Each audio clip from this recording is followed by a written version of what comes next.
ብሬኪንግ ኒውስ ኦዱ ጨብሳ እስራኤል ስዕል መደብደቧ እየተነገረ ይገኛል። ዛሬ ዓለም ከጦርነት ባሻገር በሳቅ እየተናጠችም ነው።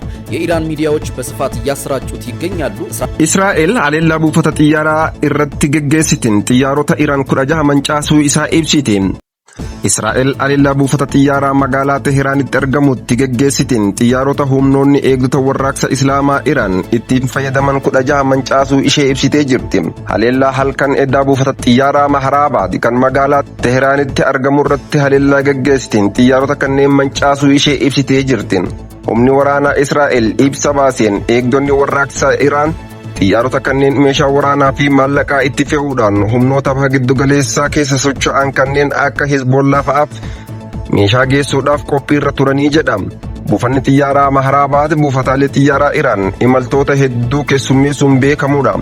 Xiyyaarota 16 buufata xiyyaarichaa keessa turaniin alatti xiyyaaronni waraanaa biroos haleellamuu ibsitee jirti.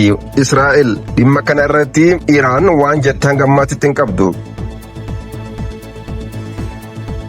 haa ta'u malee dhiyeenya kana akka odeeffannoowwan garagaraa bahaa jiranitti haleellaan gaafa gurraandhala 28 bara 2026 Israa'elii fi Ameerikaan Iraan irratti raawwatte iddoowwan buufata waraanaa isa dhugaa kan Iraan osoo hin taane suuraaleewwan 3D ta'an jechuudhaan shakkiin garagaraa deebi'ee gabaafamaa turuun isa ni yaadatama. እስራኤል ስዕል መደብደቧ እየተነገረ ይገኛል። ዛሬ ዓለም ከጦርነት ባሻገር በሳቅ እየተናጠችም ነው።